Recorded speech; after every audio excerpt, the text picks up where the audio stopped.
হচ্ছে এরাই প্রথম এখানে দরবার হলের খবর নিয়ে আসে।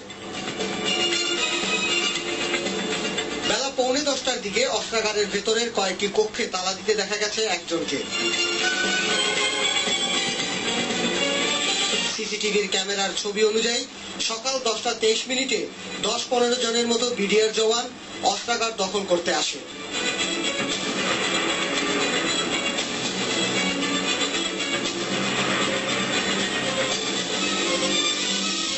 এ সময় সেখানকার অনেক বেসামরিক কর্মচারী হাত উঠিয়ে বেরিয়ে আসে।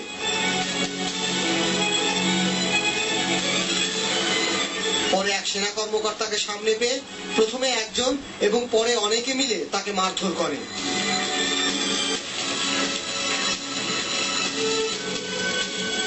পরে সবাই মিলে তাকে বাইরে নিয়ে যায়।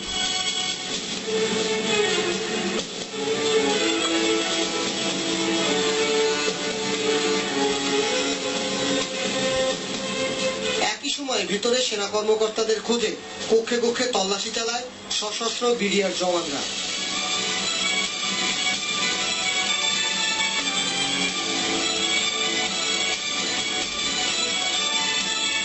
অস্ত্রাগার দখল শেষে জওয়ানরা দলে দলে সেখানে এসে অস্ত্র লুট করতে থাকে।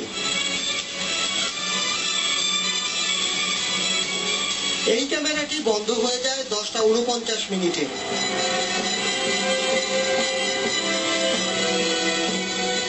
অস্ত্রাগারের অন্য অংশে বিডিআর জওয়ানরা ঊর্ধ্বতন কর্মকর্তাদের জিম্মি করে।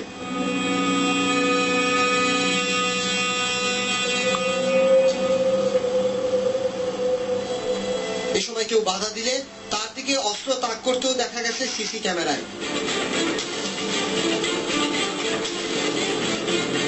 সকাল 11:17 প্রথম গোলাবারুদের গুদামের দরজা ভাঙা হয়।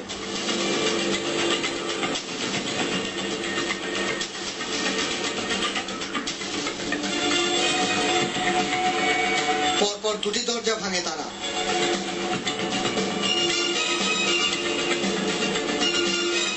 এরপর সেখান থেকে প্রথমে একটি পিকআপ ভ্যানে করে গোলাবারুদের বাক্স ওঠানো হয়।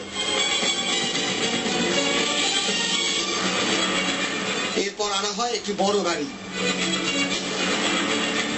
11:46 এই ক্যামেরাটিও নষ্ট করে ফেলে তারা।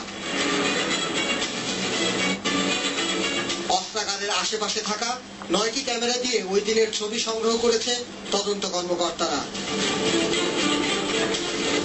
যার মধ্যে কমপক্ষে 5টি দুপুর 12টার মধ্যে বিকল করে দেয়া হয়।